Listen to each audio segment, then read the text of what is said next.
as entrepreneurs, the question now is, what do we do? Do we immediately, those who are offline and those who are new, young entrepreneurs or micro entrepreneurs, do we immediately go online, have a Facebook page, have Twitter, have Instagram, and then our business is complete? The thing is, it is not wrong to have all those things. But my observation, and sometimes I do consulting, what I observe with a lot of businesses nowadays, especially the new startups, is you immediately think that the platform is social media. To me, social media is something that is very cheap and useful. However, for any business, I would advise to look at the bigger picture, because we have to understand the components of the world of digital today. Social media is the extension to easily reach your consumers. But at the end of the day, you must actually have your own physical presence. And your own physical presence is, for example, the most basic thing is having a website.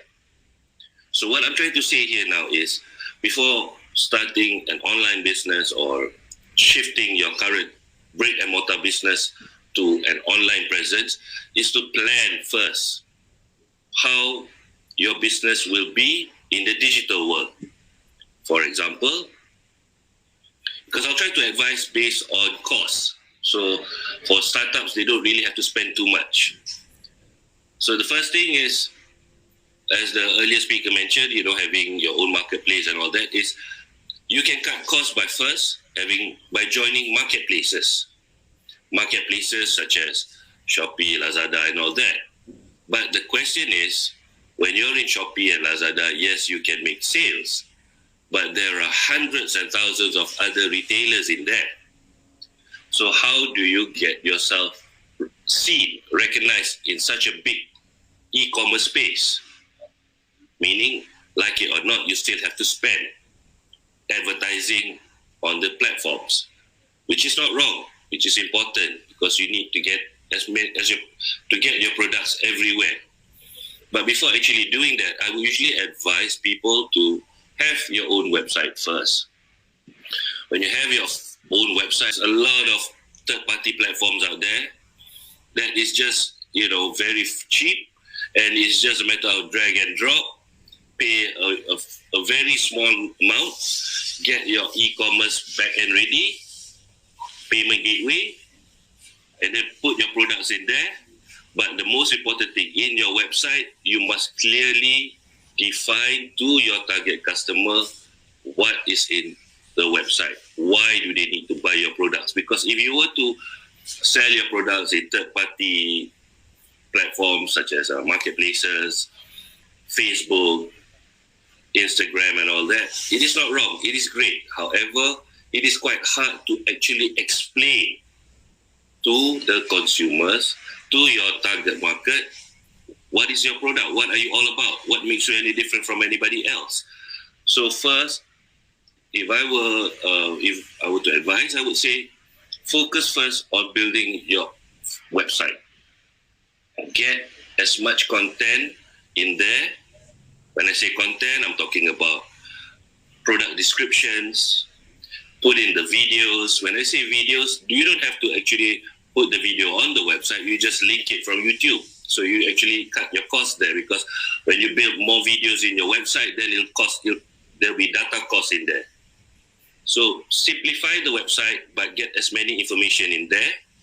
So the whole idea is using all these social media that you have around you, all these third-party platforms around you, to direct them to your website, where all these customers can actually understand what is in those products of yours, so you can see clearly, so the customers can see clearly what you have to offer. So that would differentiate your product from everyone else. Because the problem is a lot of people doing business nowadays, because of the new norm, they would just immediately put their products on Facebook, on Instagram, and that's it. imagine how many people every day are coming up with new products on social media, buying Facebook ads, spending thousands a day to get their product out.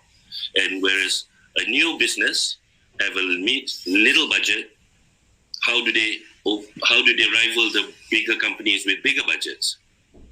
But if you actually spend, okay, I'll give you a scenario here. My company spend thousands a day just on social media. But we spend based on targeting. We target the customers that we want. So when they look at our advertisements, the whole idea is to create that interest for them to want to know more about the product. So when they want to know more about the product, they just click the link and we take them to the website where we explain everything.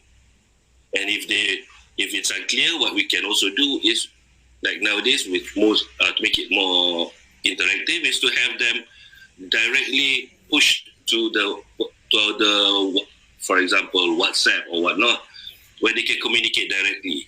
So my advice is that in this new norm, don't get too excited to immediately put your product out, go online, blah, blah, blah.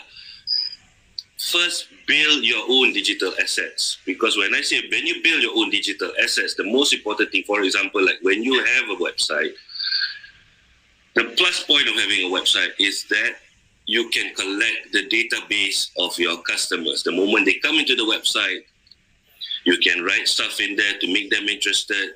They can even sign up for freebies, free gifts and everything.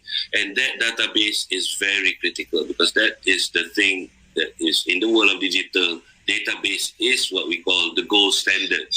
We want database because with database, we can reach more people. We can follow up with them to make sales. And for those that already bought our products, we can always tell them to buy more products, So these are the things. But the problem is too many entrepreneurs going online are just rushing. Take time. Understand the structure of how you are in the digital world. Having a website. Where does your e-commerce, where does your social media, how does the social media connect to the audience? Is your back end in terms of your payment gateway friendly? So how do I where does my videos come in? Where will it be structured? Where will I put those videos? And if nowadays we have TikTok, so how does TikTok actually integrate with my website?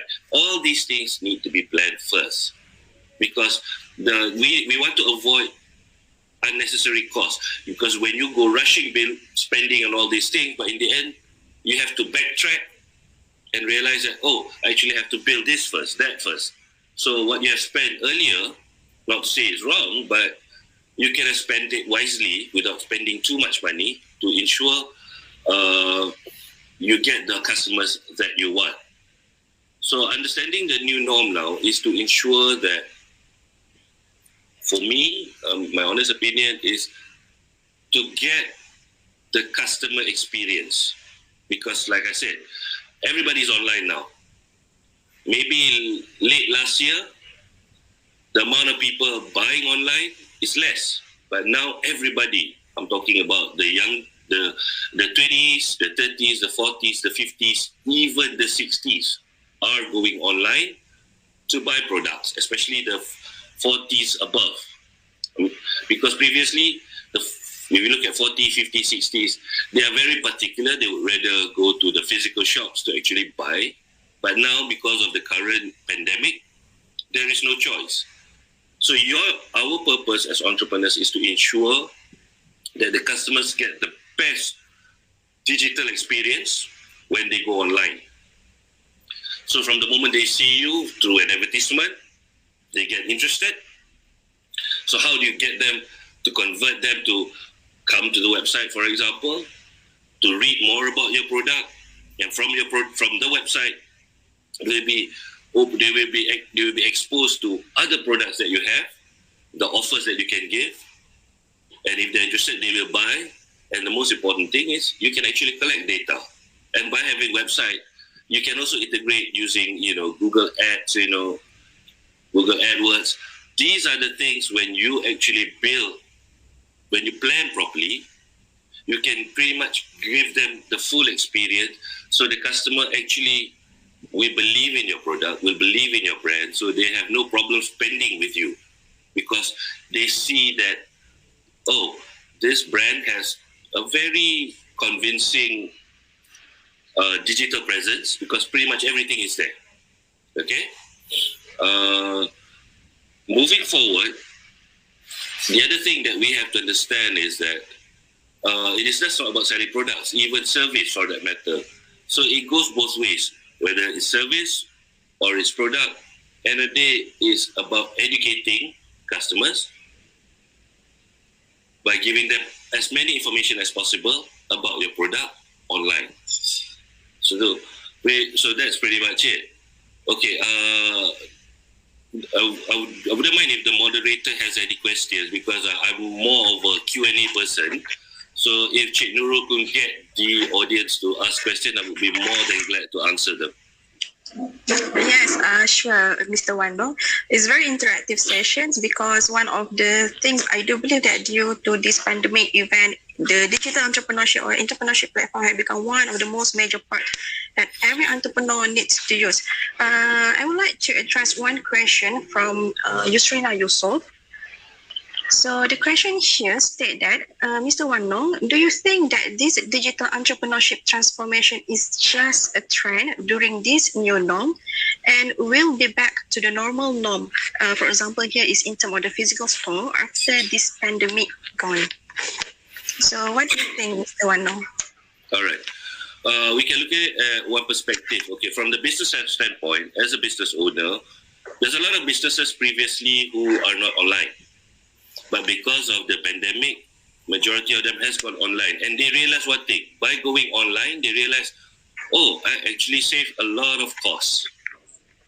So a lot of companies have sort of shifted online because one of the things is, if you look back 10 years ago, if I were to go online and sell my products, I'm going to have a problem because it's very hard for me to reach my target market. But now, if I were to start a business and go online, the first important thing, like I said, being online, I'm 24 hours. Being online, I cut costs because I don't actually have to do massive marketing. You know, I'm not going to be spending too much on billboards. I don't really even need to be on TV anymore. Because moving forward, if we look at business, we're not looking at business today. Yes, we want to get money today, but the whole idea we're looking at 5 years down the road. So as a business owner, like the person asking the question, which I assume is a student, think forward because the younger generation, the 20s, the 25, are the target market. So if you want to sell products online, you don't have to worry about customers going back to shops and whatnot because the current generation, I would say, if they don't have a handphone on their hand, they pretty much will die because it's a routine, you know. So everything they do is based on online. Everything they shop, they talk, they date can be online. They don't even have to be physically there anymore. So these are the market that they should think about. So do not worry about going back. The shops will never die. It will still be there. The clinics will still be there. You know, the hardware store will still be there. But at the end of the day, if you look, even, all right, I'll just share a bit. Yes, I do trade overseas. You know, I do some investments in the New York Stock Exchange and all that. If you were to look at the New York Stock Exchange, these couple of months, the top moving companies are the digital companies, those that provide digital solutions. And all these solution is catered to consumers. Because we always try to compare ourselves in business with the best, with the current technology and everything. So we must learn from the best. So if you look at the United States and China, they've gone digital, they've gone cashless 5 years ago, 10 years ago. And no matter, so like it or not, we are heading there. So it's not so much about worrying about the shops. The shops will still be there. The question we have to be asking ourselves is, moving forward a year, 2 years from now, as a business owner, am I ready to cater for this young audience, these 20s, 25, those joining the workforce? Because they are the ones with even without the pandemic, they will buy online. They will live online. They will communicate online. So these are the people that we must be ready for. Like I said, forget the pandemic. This is the future. Yes. Okay, Mr. Wano, forget the pandemic, but this is the future. Yes, this is a very good advice. So another question here, Mr. Wano from Rahani Zainul. So she asks here, since you have mentioned about the building a website, but what about the informal entrepreneur? So what will happen to them? When you're talking informal, are you talking about the makcik-pakciks? Or maybe some sort of. I think maybe for those that live in the non-urban. Or the micro. Yes, for those that didn't get any knowledge about the technologies. Okay, this is where the irony is. We underestimate that. If you go to Facebook, okay, this is for the Malaysian audience, you get it lah. We have this tentera bawang, correct? The tentera bawang, we call it. Yeah, all right. And these people who live by trying to understand what other people are doing in terms of celebrities and all that, And don't be surprised, the tentera bawang, when some of them are all these makcik-pakcik that you think are not social media savvy. They are the ones who are more aware on the latest gossips, the latest news. So the thing is, like my mother, myself, my mother, I would say, even before the pandemic, I think it started 2 years ago, she started shopping at Amazon. She's 70 years old. 2 years ago, she doesn't even know how to use, how to go online. But because of seeing the choo-choos and all that, with headphones and all that, she asked, how do I use this? How do I use that? So looking at micro entrepreneurs, the thing is, if we all notice also, especially like during the pandemic, there will be, you notice in social media, there's a lot of groups for during that sells food, groups that sell this, groups that sell that. These are what we call micro entrepreneurs. So it is not about them having a website first. Like I said, it's baby steps. For them, it's getting their social media, getting to tell everybody, I'm here, buy my product. And now the beauty is they don't even have to worry because they can work with Foodpanda, they can work with Lala Move to deliver their products. So for me, for the micro entrepreneurs, it's not about, I have to spend everything. It's the step by step. When the money you make is about organically building your business bigger and bigger and bigger, so where do I start? Okay, maybe I want to start with website first because it doesn't suit me. Because I'm not saying everybody has to have a website. But I advise people to have it in the plan. In the future, yes. But for now, the new ones, I'll have Facebook. I'll use Facebook to tell everybody I'm here because Facebook is, you can base on locations, right? Instagram, you can base on locations. Start with that. But don't stop there. Once people know you, what's the next step? Build your digital presence. Build the website. Connect it because it's not wrong for a makcik who's selling nasi lemak by the roadside to have Facebook first. But once she has lots of customers, I would say, is it wrong for her to sell her sambal only? So if she has great sambal, then it's not wrong for her to put all her, to advertise it on her website. You say, because when people go to her social media and she say, click here, go to the website, and then there's like 10 other sambals for people to choose from. That is a different industry altogether. There's a new business altogether now. So it's about expanding. So it doesn't have to spend too much, but make sure in planning a digital asset, the digital asset can scale up. Not build a digital asset and it stops there. Plan for digital assets that can scale up. because websites, you can scale up the website, start basic, and then you can build on top of it, bigger, with more features. Okay, all right. Okay, Mr. Wano. So it's very clear because I do believe as these new days, in terms of using the internet platform, it doesn't become an issue anymore. Either you are Makcik Kia or either you are Kak Kia. So every one of us are well versed in terms of using this platform.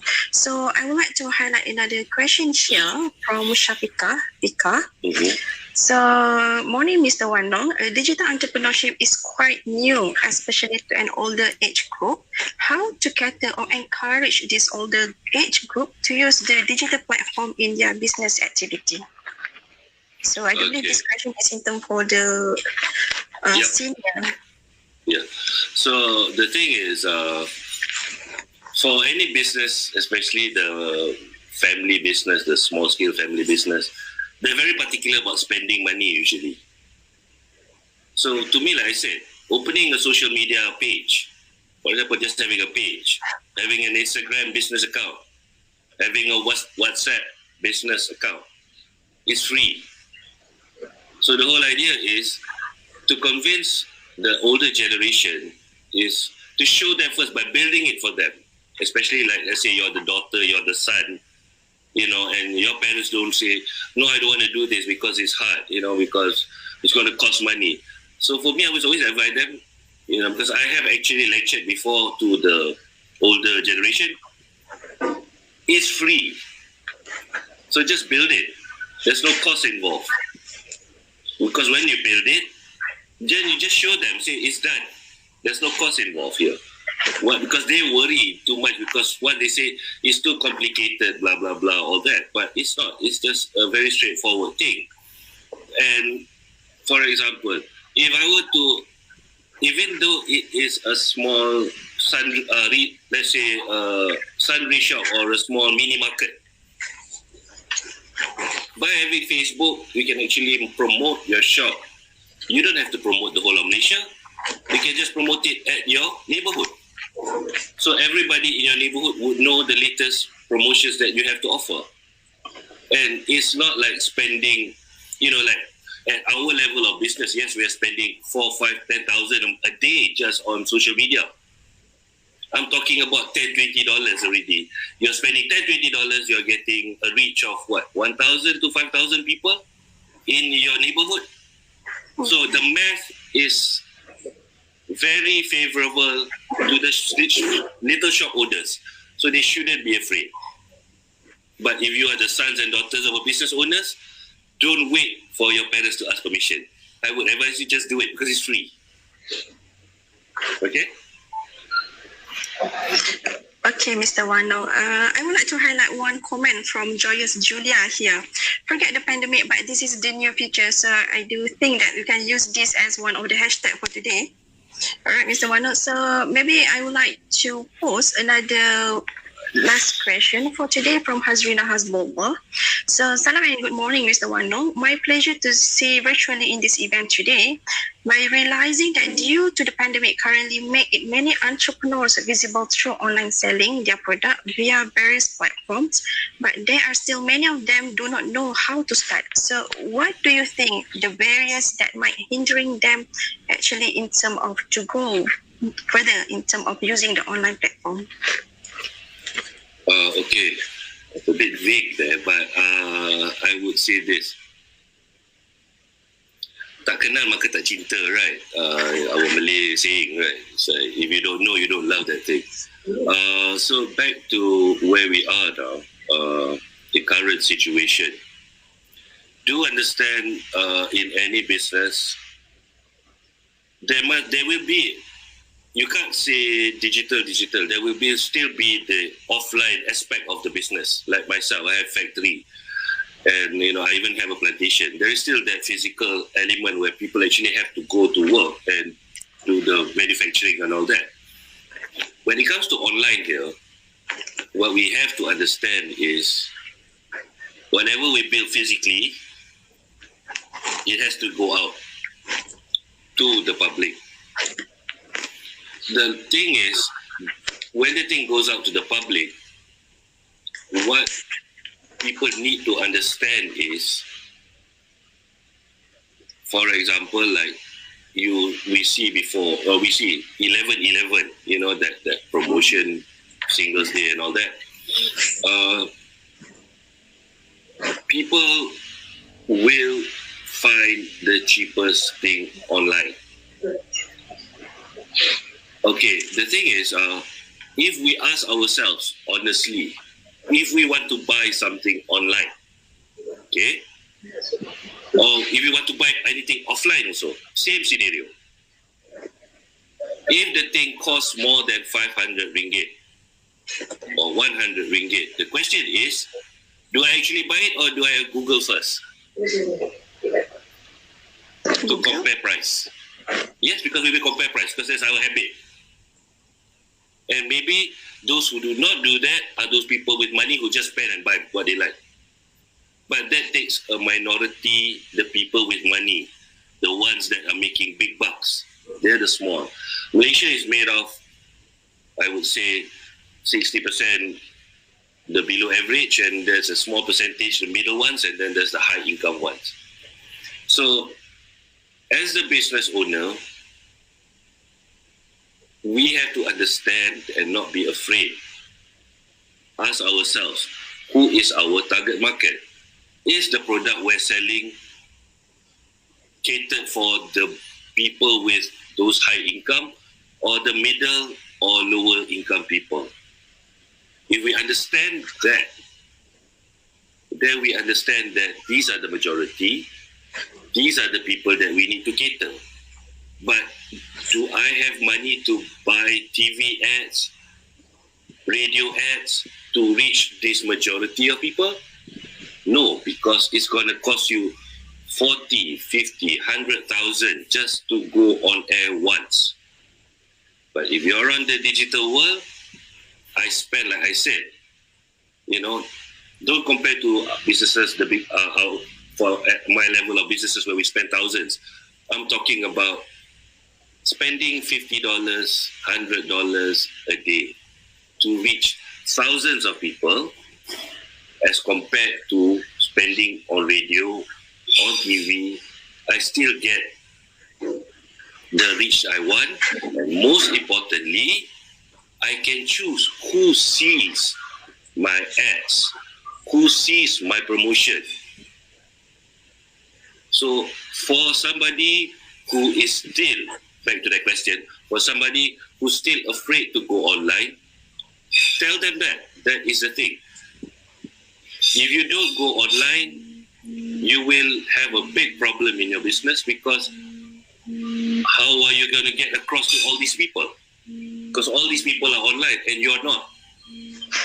And you're spending, you're saving, I would say, 70% of your 80% of your marketing budget by going online, rather than spend big amounts buying billboards, radio, TV, which you can't even target who your audience are.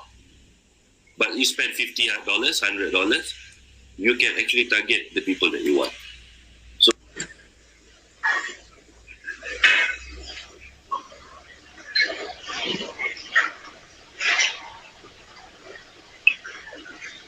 okay, sorry, we have some technical issues right now, Mr. Wano.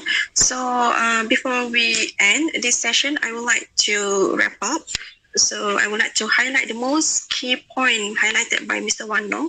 So first thing is, don't simply jump into a digital platform, but you need to build your own digital asset, plan properly so that the customer will believe in your product, and then you can convincing customer to buy the product service. So Mr. Wano here again. Hi, Mr. Wano. So okay. Would you like to continue? Yep, sure. Sorry, I was disconnected for a while. I don't know what happened.